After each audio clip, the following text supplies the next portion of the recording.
ለጅቡቲም ለሶማሊያ ማንንም ኢትዮጵያን በኃይል ማንበርከክ አይችልም። አሁን ጅቡቲ እንደ ክሬሚያ ኢስማኤል ኦማር ጉሌ ኢትዮጵያ ላይ ለምን ጨከኑ?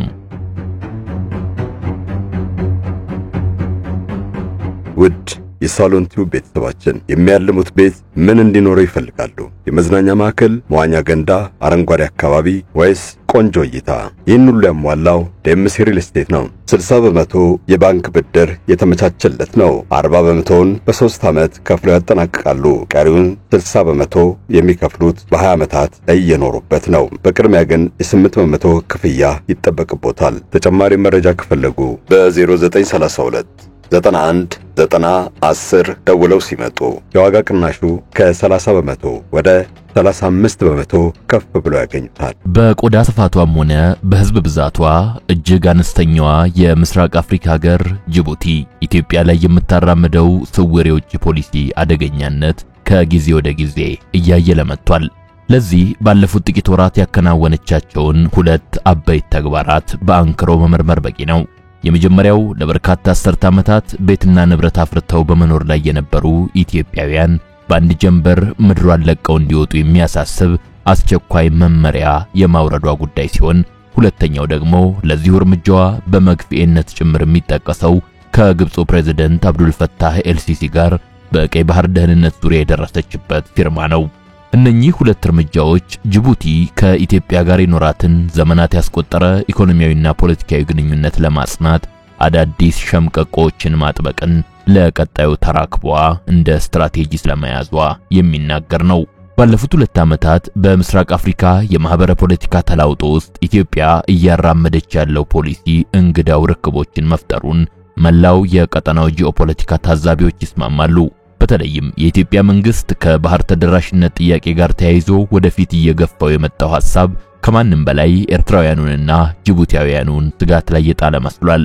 ከአካባቢው ሀገራት ሁለቱ ተነጥለው በባህር በር አጀንዳው ስጋት ሊገባቸው የሚችልበት አመክንዮ የመነጨው ደግሞ ኢትዮጵያ ወደ ቀይ ባህር የምትደርሰው በጅቡቲና በኤርትራ የሚኖሩትን አፋሮች ታካ በመሆኑ ነው። በርግጥ ይህ የአፋሮች ጉዳይ የመጪዎቹ ጊዜያት ጠንካራ የመጫወቻ ካርድ ሆኖ በኢትዮጵያ በኩል እንደሚያገለግል ልዩ ልዩ ፍንጮች በኢትዮጵያ መንግስት በኩል ታይተዋል። ጠቅላይ ሚኒስትር አብይ ከታሪክም ሆነ ከህግ የኢትዮጵያ የባህር በር የማግኛ መሟገቻዎች የላቀው መልክዓ ምድራዊው የህዝቦች አሰፋፈር ነው በማለት የአፋር ትሪያንግል ጉዳይን የተመለከተ አቅጣጫ ያመላከቱትም ገና ከአንድ ዓመት በፊት ነበር። የባህር በር ጉዳይ ፖለቲካ አናርገው፣ ይሄ አጀንዳ አይደለም፣ የህልውና ጉዳይ ነው። ኤግዚስት ማድረግ አንችልም እንደሰው። ኢትዮጵያ ከዚህ ጊዜ ወዲህ የአፋሮችን ጉዳይ ባንክሮ እንደያዘችው የሚያመላክት ሁለት ያህል ሁነትም ተፈጥሯል። የመጀመሪያው በኤርትራ የሚኖሩ አፋሮችን ነፃ ለማውጣት የሚታገሉ የማህበረሰቡ አባላትን ከጀርባ በመደገፍ ተግባራዊ ንቅናቄ ውስጥ ከብርጌድ ሐመዱ አደረጃጀት ጋር ማጣመሯ ሲሆን፣ በተመሳሳይ በጅቡቲም የአንድ ወገን የበላይነት አለ በሚል ነፍጥ አንስቶ መታገል የጀመረውን የአፋሮች አንድነት ፓርቲን ኢትዮጵያ ውስጥ ነፃ መሬት ይዞ ትግል እንዲያደርግ በሚስጥር ፈቅዳለች የሚለው ሐሜት ነው። ሐሜቱ ሐሜት ብቻ እንዳልሆነ ማሳያው ግን ከወራት በፊት ጅቡቲ የኢትዮጵያን አየር ክልል ጥሳ በድሮን ጭምር በሸማቂዎቹ ላይ ጥቃት መፈጸሟን ስናስታውስ ነው። የጅቡቲ መንግስት እስካሁን በይፋ የኢትዮጵያ መንግስት አማጺዎቹን ይደግፋል የሚል ክስ ባያሰማም ኢትዮጵያ የአፋሮቹን አጀንዳ ተጠቅማ ቀይ ባህር በመድረስ ፍላጎቷ ውስጥ የጅቡቲን ፖለቲካዊ ተላውጦ ወይም ዳይናሚዝም ማዛባት መፈለጓን ሳይረዳ ግን የቀረ አይመስልም። ከዚህም በላይ ደግሞ ጅቡቲ የህዝብ ቁጥሯ ከ1.1 ሚሊዮን የማይበልጥ መሆኑን ተከትሎ ኢትዮጵያ በመካከለኛ ጊዜ ርቀት ከፍተኛ ቁጥር ያለው የአፋርና የሶማሌ ጎሳ አባላትን ወደ ምድሪቱ በማስገባት የህዝብ ውሳኔ ወይም ሪፍረንደም ጥያቄ ልታስነሳብኝ ትችላለች የሚል ስጋትም ቀይዶታል ብለው የሚናገሩ ወገኖች አሉ። እንዲህ ያለውን በዘላቂ ህልውናዋ ላይ ጭምር የራሱ አደጋ ሊወልድ ይችላል ብላ የገመተችውን አካሄድ ቀድማ ለመከላከል ይመስላል ከ2 ወራት በፊት በድንገት አንድ ውሳኔን በምድሯ ለዘመናት በኖሩ ኢትዮጵያውያን ላይ ያሳለፈችው። ውሳኔው በምድር የሚኖሩ ነገር ግን ህጋዊ ሰነድ የሌላቸው ኢትዮጵያውያን በሙሉ ያለ ቅድመ ሁኔታ ምድሬን ለቀው ይውጡ የሚል ነበር። በአንድ ጀንበር አሜሪካና ሳውዲ አረቢያ ያደረጉትን ላድርግ ለማለት የአንድ ክፍለ ዘመን ወዳጅነቷና ወንድማዊነቷ ትዝ ያላት የማትመስለው ጅቡቲ ህጋዊ ሰነድ በሌላቸው ስደተኛ ኢትዮጵያውያን ላይ ስትወስድ በከረመችው ዛቻና እንግልት የተቀላቀለበት እርምጃም እንኳንስ ጥረው ግራው የሚኖሩ ወጣቶች የ60ና 70 ዓመት አዛውንቶች ሳይቀር ሊተርፏት አልቻሉም። የውሳኔው ድንገተኛነት ብዙዎችን ያስገረመና ያስደነገጠ ቢሆንም በከተማዋ የተሰየመው የኢትዮጵያ ኤምባሲ ጭምር በተሰጠው የጊዜ ገደብ ውስጥ ዜጎቹ ሀገሩን ለቀው እንዲወጡ ከማሳሰብ የዘለለ ላደርግ የሚችለው ነገር ምንም የለም በሚል ምላሽ ተወስኗል። ይህንን የጅቡቲ ውሳኔ ስራ ምክንያት የሚያጠናክርልን ሌላ አስረጂም በቅርቡ በአንድ መገናኛ ብዙሃን በኩል ወደፊት መጥቷል። የጅቡቲው ፕሬዝዳንት ኢስማኤል ኦመር ጊሌ ጄን አፍሪክ ከተሰኘው የፈረንሳይ መጽሔት ጋር ባደረጉት ቃለ ምልልስ ሀገራቸው ከአዲስ አበባ ጋር ስለገባችበት እልህ ብዙ ነጥቦችን አነሳስተዋል። መጽሔቱ ባለፈው ዓመት ጠቅላይ ሚኒስትር አብይ አህመድ የባህር ወደብ እንደሚያስፈልጋቸው ከተናገሩ በኋላ ከጎረቤቱ ኢትዮጵያ ጋር ያላቸው ግንኙነት ሻክሯል፣ ያው ውጥረት አሁን በምን ሁኔታ ላይ ይገኛል በማለት ላቀረበላቸው ጥያቄ ምላሽ የሰጡት ፕሬዝዳንት ጉሌ በእኔ አመለካከት አብይ ይህን ፍላጎት በኃይል ለማሳካት እንደማይችል ተረድቷል ብዬ አምናለሁ። ኢትዮጵያ የጎረቤቶቿን ህልውና ሳትጎዳ የአሰብን፣ የጅቡቲን ወይም የበርበራንና የሞቃዲሾን ወደቦች ማግኘት ትችላለች። በዚህ ረገድ በቱርክ አማካኝነት የተደረገው ሽምግልናም ጥሩ ሚና የተጫወተ ይመስለኛል። እኛን በተመለከተ ጅቡቲ እንደ ክሬሚያ ለመሆኗን ለአዲስ አበባው መንግስት በግልጽ አሳውቀናል ብለዋል። ይህን ተከትሎም መጽሔቱ እናንተ የታጅራ ወደብን በጋራ ለማስተዳደር ለኢትዮጵያ ምክር ሐሳብ አቅርባችሁ ነበር፣ ይህ ጉዳይ ምን ደረሰ በማለት የጠየቀም ሲሆን ፕሬዝዳንቱም በምላሻቸው ኢትዮጵያውያን ሌላ ምክር ሐሳብ አስይዘው ተወካዮቻቸውን እኛ ጋር ልከው የነበረ ቢሆንም አልተቀበልነውም። ይህ ምክር ሐሳብ በኢትዮጵያ ድንበርና በታጁራ መካከል ኮሪደር መመስረት ነበር። እንዲሁም በዚህ ኮሪደር በኢትዮጵያ በኩል ባህር ኃይል ሰፈር የማቋቋም እቅድም የነበረበት ምክር ሐሳብ በመሆኑ ፈጽሞ አልተስማማንበትም። ስለዚህም ይህ ጉዳይ አሁን ላይ አጀንዳው ተዘግቷል ሲሉ መልሰዋል። እንዲህ ያለው የጅቡቲ መንግስት ፍላጎት ከፍ ብለን በሀገሩ በሚኖሩ ኢትዮጵያውያን ላይ ከፈጸመው ጭካኔ የሞላበት ውሳኔ አንጻር ከተመለከትነው ኢትዮጵያ ወደ ባህሩ ለመድረስ ትጠቀምበታለች ብሎ የገመተውን ስነ ህብረተሰባዊ የዴሞግራፊ ስልት ለማጨናገፍ አስቦ ያደረገው ሊሆን የመቻል እድሉን ከፍ ያደርገዋል። ሆኖም ይሄው እርምጃም ቢሆን ከአንድ ሌላ ተጨማሪ ሁነት ጋር የተሰናሰለ መሆኑ ፈጽሞ መዘንጋት እንደሌለበት የሚያሳስቡ ወገኖች አሉ። ይኸውም የተለመደውና ተገማቹ የግብጽ ቄሳራዊ ፍላጎት የወለደው ተጽዕኖ መሆኑ ነው። ለዚህ በኤፕሪል 23 ቀን 2025 የግብፁ ፕሬዝዳንት አብዱል ፈታህ ኤልሲሲ በጅቡቲ ያደረጉትን ጉብኝት ተከትሎ ሀገራቸው የፀሐይና የንፋስ ኃይል ማመንጫ ፕሮጀክቶችን ለመገንባት የመግባቢያ ስምምነት ስትፈራረም በምትኩ ካይሮ የጅቡቲን የወደብ ኮሪደር ለማልማት ፈቃድ አገኘች የሚለውን ዜና ማስታወሱ በቂ ነው። በወቅቱ የግብጽ ሚዲያዎች እንደዘገቡት ከሆነ በካይሮና ጅቡቲ መካከል እያደገ የመጣው ግንኙነት ከኢትዮጵያ የባህር መዳረሻን ለማረጋገጥ ከሚደረግ ጥረት ተነጥሎ ለመታየት የሚኖርበት እድል እጅጉን የጠበበ ነው። እንደ ተነባቢው ኢጂፕት ቱዴይ ዘገባ ከሆነ ደግሞ ይህ ወደ ባህር የመድረስ የኢትዮጵያ ጥረት በአሁኑ ወቅት እስከ 95 በመቶ የዓለም አቀፍ ንግዷ በጅቡቲ ወደቦች ላይ ጥገኛ ከመሆኑ ጋር ተያይዞ ለምስራቅ አፍሪካዋ ትንሽ ሀገር ፈጽሞ ምቾት የሚሰጥ ሊሆን አልቻለም። ሆኖም ይህ ጅቡቲ ከግብጽ ጋር የገባችበት ግንኙነትም ሆነ የደረሰችበት ስምምነት ከኢትዮጵያ ጋር ያለውን ኦፊሴላዊ ግንኙነት በምን መልክ ሊጎዳው ይችላል የሚለው ጥያቄ ወደፊት የሚታይ ይሆናል በሚል አረፍተ ነገር ነው በኢጂፕት ቱዴይ ዘገባ የተደመደመው። መረጃዎች እንደሚጠቁሙት ከሆነ ግን ኢትዮጵያ ጅቡቲ ላይ ማሳደር የምትችላቸው ውስጥንም ቢሆን የተጽዕኖ በሮች የማይጠፉ መሆናቸው ነው። ላብነት እንኳን ጅቡቲ የመጠጥ ውሃዋን የምታገኘው ከማንም ሳይሆን ከኢትዮጵያ መሆኑ ቀዳሚው የተጽዕኖ ካርድ ነው። አሁን ባለው ገበያ ጅቡቲ ከፍተኛ ዋጋ ያለው ጫት የምትሸምተውም ከሐረርና ድሬዳዋ መሆኑ ሌላኛው ኢትዮጵያ መዳፍ የገባ በትር ሊሆን ይችላል። በተጨማሪም ኢትዮጵያ ለጅቡቲ አልፎም ለኬንያና ሱዳን የኤሌክትሪክ ኃይል የምታቀርብ ሲሆን ባሳለፍነው ግማሽ ዓመት ካገኘችው ከ61 ሚሊዮን ዶላር በላይ የኤሌክትሪክ ምርት ውስጥ የጅቡቲ ድርሻ 17.2 ሚሊዮን ዶላር ነው። ይህም ከ274 ጊጋዋት በላይ የኢትዮጵያን ኤሌክትሪክ ተጠቃሚዋ ጅቡቲ መሆኗ 95 በመቶ የወጪ ንግዷን ለያዘችባት ሀገር ሌላ ቢንጎ ነው የሚሉ ወገኖች አሉ። ይህ ግን ምን ያህል ኢትዮጵያ ጥገኛ ለሆነችበት የጅቡቲ ወደብ ተመጣጣኝ ነው የሚለው ተጨማሪ ጥናትን የሚሻ ጉዳይ ነው።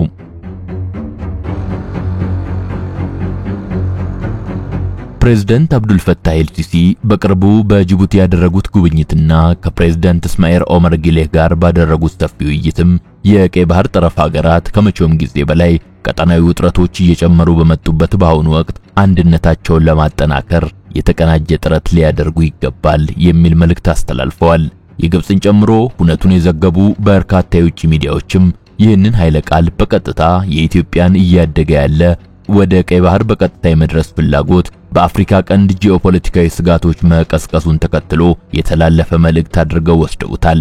በዚያ የጉብኝት መድረክ ሁለቱ ፕሬዝዳንቶች በቀይ ባህር ያለውን ደህንነትና የመርከብ ነጻነት አደጋ ላይ የሚጥሉ ድርጊቶችን እንከላከላለን ባሉበት የጋራ መግለጫቸው ይህን ቁልፍ የባህር ንግድ መስመር የመምራትና የማስጠበቅ ቀዳሚ ኃላፊነት የወደቀው ግን በቀይ ባህርና በኤደን ባህረ ሰላጤ ተዋሳኝ በሆኑ መንግስታት ብቻ ነው ሲሉም የብሔራዊ ደህንነት ጉዳዩን ከቀይ ባህር ጋር አስተሳስራ የማህበረ ፖለቲካዋ ተዋስኦ አብይ ጉዳይ ላደረገችው ኢትዮጵያ አግላይ የሆነ መልእክትን አሻግረዋል።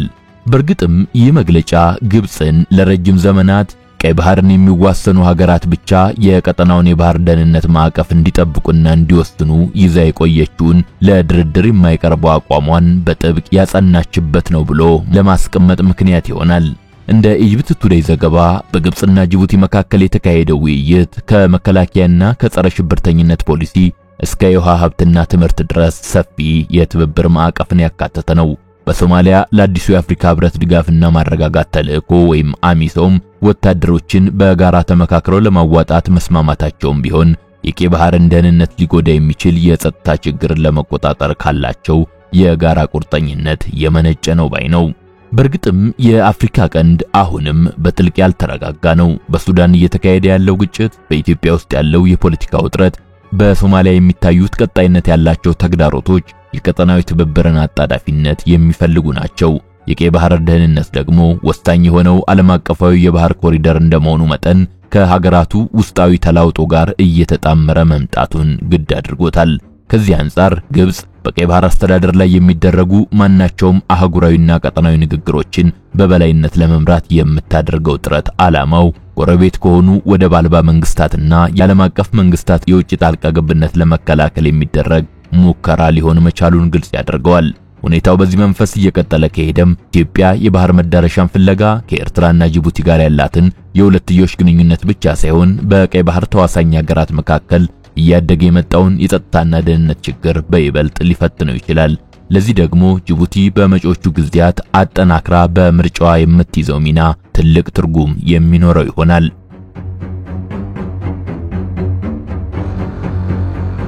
ጅቡቲ ከአካባቢው ጋር በጥብቁ የተዋሃደችና ውህደቷ የሚሰራበት መንገድም የተለየነትንና የተዛባነትን ይገልጣል። ሀገሪቱ እስከዛሬ በእጅጉ ለተለየ መረጋጋቷ ሶስት ምክንያቶች መኖራቸውን ጸሐፍት ይጠቅሳሉ። የመጀመሪያውና ግልጹ ምክንያት የፈረንሳይ የደህንነት ዋስትና ነው። ከነጻነትም በኋላ የቀጠለው ይህ ዋስትና የተረጋገጠው በውል ስምምነት ብቻ ሳይሆን በቀጠለው የፈረንሳይ ጦር በዚያ መኖር ጭምር ነው። ጅቡቲ ከበድ ያለ የጥቃት ሰለባ ካለመሆኑ አኳያ ይህን ማስጠበቅ በአንጻራዊነት ቀላል ነበር። ዋነኛ ጎረቤቷም ኢትዮጵያ ስትሆን የራሷ ደህንነት የጅቡቲን መረጋጋት በመጠበቅ ላይ ከመንተራሱ ባለፈ ኢትዮጵያ ኤርትራ ላይ ካላት አመለካከት በተለየ ወደ ግዛቷ ለማካተት ከቅርብ ጊዜ ድረስ ጠንከር ያለ ይገባኛልነትን በጅቡቲ ላይ አንስታባት አታውቅም። ምንም እንኳን ጅቡቲ የሶማሊያ ብሔርተኞች በአንድ መንግስት ስር እናሰባስባለን ከሚሏቸው 5 ግዛቶች መካከል አንዷ ተደርጋ በሶማሌ ባንዲራ ላይ ካሉት 5 ኮከቦች ባንዷ ብትወከልም ሶማሌዎች ከሚኖሩባቸው አካባቢዎች ሩቅ ጫፍ ላይ እንደመገኘቷ ኢትዮጵያን የማሸነፍን ከባድ ግብር ሳይፈጽሙ የትኛውም ሙከራ ሊሳካ ለመቻሉ በውስጠዘ እፎይታ ሰጥቷት ሳትኖር አልቀረም። በተጨማሪም ከሶማሌ የጎሳ ፖለቲካ አኳያ ጅቡቲ ለኢሳ ጎሳ የራሱ መንግስት እንዲኖረው ስታደርግ ይህም በኋላ በግዙፎቹ የጎሳ ስብስቦች የበላይነት ስር መሆናቸው በማይቀርበት የተባበረች ሶማሊያ መንግስት ውስጥ ለመሳተፍ እንዳይገፋፉ አድርጓቸዋል። ይህ ግን ከፍ ብለን እንደገለጽነው በሌላ ጎኑ ኢትዮጵያ ልትጠቀምበት ያሰበችውን የአፋሮች ቀዳዳ ከፍቷል ማለት ይቻላል። ሁለተኛው ምክንያት ዋና ከተማዋ ከአጠቃላይ ህዝቧ 70% የሚሆነውን እንደምትይዝ የከተማ መንግስትነቷ የስነ ህዝብ አወቃቀሯ ከቀሪው ቆላማ ዳርቻ በእጅጉ የተለየ መሆኑ ነው። በ1991 በሞቃዲሾ አሊያም በሶማሊላንድ እንደሆነው የነበረውን ደህንነት ይጠብቅ የነበረው የፖለቲካ ውል ሲፈርስ እንደታየው ዋና ከተማዋን ማጥለቅለቅ በሚችልበት አቅም ላይ ያለ የአርብቶ አደር ህዝብ የላትም። የአስጊነት ከፍተኛ አቅም ያለው ህዳጣኑ የአፋር ህዝብ በብዛት የሚኖረው ሀገሪቷን ከሚገምሰው የታጁራ ወሽመጥ በሰሜን በኩል ሲሆን ከተማይቱ ውስጥ ብዙ አፋር ቢኖርም በኢሳ ቁጥጥር ስር ግን ያለ ነው። በመጨረሻም ሀገሪቷ ያለችው በግዙፍ ጎረቤቷ ጥላ ስር ሲሆን በወደቡ ላይ ያለው የኢትዮጵያ ፍላጎት ከፍተኛ እንደመሆኑ ጅቡቲን አደጋ ውስጥ የሚከት ነውጥ የእርሷን ጣልቃ ገብነት መጋበዙ በራሱ ዋና የአደጋ ማገጃ ሆኖ ቆይቷል። ይህ አካሄድ ነው እንግዲህ መልኩን ቀይሮ መልሶ ጅቡቲን በኢትዮጵያ ፍላጎት ልክ የመከርከም አዲስ መሻትን አዋልዷል በማሰኘት ላይ የሚገኘው። የቀደመው አካሄድ የፈጠረው ደህንነት ጅቡቲን በአንድ ቤተሰብ አባላት ቁጥጥር ስር ያለች አነስተኛ መንፈቀ ጥቅማዊ መንግስት ሆና እንድትከርም አስችሏታል። መንግስቱም ከነጻነቱ ጊዜ ጀምሮ የኢሳ ንዑስ ጎሳ በሆነው ማማሳን ቁጥጥር ስር ሲሆን ላለፉት 40 ዓመታትም በሁለት ሰዎች ብቻ ተመርታለች። በሚታይ መልኩ ከፖለቲካ ሂደቱ የተገለለው ቡድን አፋር ሲሆን በመርህ ደረጃ በነጻነቱ ጊዜ የነበረውን ፖለቲካ ሊደግፈው ይችል የነበረው ለማስመሰል ያህል የኢሳውን ፕሬዝዳንት ሚዛን የሚያስጠብቅ የአፋር ጠቅላይ ሚኒስትር የሚሾምበት የስልጣን መጋራት ነበር። በተግባር ግን አፋሮች በተሰላ ሁኔታ ወደ ጎን ተገፍተዋል። አፋሮቹ ህዳር 1991 እንደ አውሮፓውያን ላይ በአንድነትና የዲሞክራሲ ምልሰት ግንባር ጥላ ስር አመጽ አንስተው የሰሜኑንና የሚኖሩበትን ብዙውን የሀገሪቱን ክፍል ይዘው ነበር። በቀጣዩ ወርም በሚኖሩበት የከተማይቱ ክፍል የተጨፈለቀው ሰላማዊ ሰልፍ የተካሄደው በእጅጉ ወደ ኋላ በቀረውና በተገለለው አካባቢያቸው መሆኑ በቀሪው የሀገሪቱ ክፍል ላይ ይህን ያህል ልዩነት አላመጣም። በፈረንሳይ ድጋፍ እየገዘፈ የመጣው የጅቡቲ ጦር አካባቢውን መልሶ ሲቆጣጠር በ1996 ላይ በተደረገው የሰላም ስምምነት መሰረት የግንባሩ አንዳንድ አባላቶች ወደ መንግስቱ ውስጥ መካተታቸው የአፋር መሪዎችን ድጋፍ በመያዙ ችግሩ ለጊዜው እንዲዳፈን አድርጎታል። በፈረንሳይና በኢትዮጵያ ድጋፍ የተረጋገጠው መሰረታዊ ደህንነትም የጅቡቲን መንግስት የራሱን ግንኙነቶችና ከነዚያ ግንኙነቶች የሚያገኛቸውን ኪራዮች እንዲያረዝም በማድረግ ግዛቷ በ19ኛው ክፍለ ዘመን መገባደጃ የነበራትን ስትራቴጂያዊ ተጠቃሚነት ያህል በ21ኛው ክፍለ ዘመንም እንዲኖራት አስችሏታል። የወደቡን አስተዳደር አስመልክቶ ከዱባዩ ፖርትስ ወርልድ ጋር የተደረገው ስምምነት በመጀመሪያ በኢትዮጵያ በኩል ቅሬታ ቢፈጥርም የተሻለ እንዲሰራ ከማድረጉ በተጨማሪ የኢትዮጵያ ፈጣን ኢኮኖሚ እድገት ለሚፈለገው መስፋፋት ካፒታልን አቅርቧል። በ2016 እንደ አውሮፓውያን የተከፈተውን ከአዲስ አበባ ጋር የሚያገናኘውን የባቡር መንገድ ከማሳደግ ባሻገር ጅቡቲ በኢትዮጵያ የውጭ ንግድ ላይ ያላትን የብቻ የበላይነትን ማጠናክሮት ቆይቷል። በተመሳሳይ ጊዜም በጅቡቲ ወደብ ላይ ያለው መተፋፈን በሶማሊላንድ በርበራ አቅራቢያ ያለ የወደብ ግንባታን ጨምሮ ኢትዮጵያ አማራጭ እንድትፈልግ ገፋፍቷታል። የበለጠ በሚያስደንቅ ሁኔታ ግን በሙስሊሞቹ አመፀኞች አማካኝነት በቀንዱና በአረቢያን ባህር ሰርጥ የተፈጠረው አካባቢው ያለመረጋጋትና የሶማሊያ መንግስት መፍረስ አካባቢውን ለመከታተልና ለመቆጣጠር ለፈለጉ ውጫዊ ኃይሎች ጥሩ ቦታ ላይ በመገኘቷ የተነሳ ንፋስ አመጣሽ እድሎችን አቅርቦላታል። የመስከረም 11ን ጥቃት ተከትሎ ደግሞ አሜሪካ በፈረንሳይ ተይዞ የነበረውን ካምፕ ሌሞኒርን ህዳር 2002 ላይ ወሰደች። ይህም ከሳራ በታች ብቸኛው የአሜሪካ የጦር ሰፈርና በአሜሪካ የአፍሪካ እዝ ስር የአፍሪካ ቀንድ የጥምረት ኃይል መቀመጫ በመሆን በአመት $60 ሚሊዮን የኪራይ በመክፈል ተጨማሪ ውጫዊ ድጋፍ አቅርቧል። የጦር ሰፈሩም አልሸባብና የመን ውስጥ ያሉ ኃይሎችን የመሰለልና የሰው አልባ አውሮፕላኖችን ለመጠቀም የሚያስችሉ አገልግሎቶችን ለመጠቀም አገልግሏል። የሶማሊያ መንግስት ፍርሰት ተከትሎ በብዛት ከፑንትላንድ ወደቦች እየተነሳ በኤደን ባህረ ሰላጤና ህንድ ውቅያኖስ ላይ የሚከሰተውን የባህር ላይ ዝርፊያ መከላከልን ላለሙ የበርካታ ሀገራት ባህር ኃይሎች መቀመጫ ለመሆንም እንዲሁ ጅቡቲ የተሻለ ቦታ ላይ ተገኝታለች። ባጭሩ ሀገሪቷ በቀንዱ ችግር ያለበት ፖለቲካ ውስጥ በጥልቁ ብትሳተፍም ተከትለው የሚመጡትን ግጭቶች ለራሷ ጥቅሞች ማዋል ችላ ኖራለች። እንደ አካባቢው ሌሎች ሀገራት ሁሉ እርሷም በኢትዮጵያ ከበድ ያለ ጥላ ስር ብትሆንም ቅሉ የኢትዮጵያን የውስጥ የፖለቲካ ስርዓት ስጋት ሳይሆን ደጋፊ እንዲሆን ማድረግ ችላም ላለፉት 30 ዓመት ቆይታለች። ወደቧም ኢትዮጵያን የኤርትራን ጠላተኝነትና የአሰብና ምጽዋ ወደቦች መዘጋትን ተከትሎ የመጡ አሉታዊ መዘዞችን እንድትሻገር አስችሏታል። ከመንግስት መፍረስና ከእስልምናዊ አመጾች የተነሳ ከመጣው አለመረጋጋትም ቢሆን በእጅጉ ተጠቅማለች። ችግሯ እስካሁን ቢዳፈንም ግን ደግሞ ከፍተኛ አደጋ ሊፈጥርም የሚችለው እነዚህን ጥቅሞች ማግኘቷ በዋናነት እስልምናዊ ባህሪ ባላቸው የአካባቢው አተራማሽ ኃይሎች ግልጽ ኢላማ ልትሆን መቻሏ ላይ ነው። ያም ለማሰባሰብ የተመቻቸ የተገለለ ህዝብ የያዘችውን ዋና ከተማይቱን ያለመ ጥቃትን ሊይዝ ይችላል። የትኛውም ጅቡቲ የሚያጋጥማት የታመነ ስጋት በኢትዮጵያና በቀዳሚዎቹ ሉላዊ ኃይሎች ትብብር በተጠበቀው የአካባቢው ስርዓት መዋቅሮች ላይ የሚከሰት ከፍተኛ ምት ይሆናል። በዚህ መሰል መገዳደሪያ የዓለሙ ክፍል የሚኖር ያለመረጋጋት የሚፈጥረውን ጦስ አስቀድሞ ለመከላከልም ይመስላል ጅቡቲን ተረማምዶ ወደ ቀይ ባህር መድረስ የኢትዮጵያ አሁናዊው ትጋትና ጥረት። ሰላም ለዓለማችን።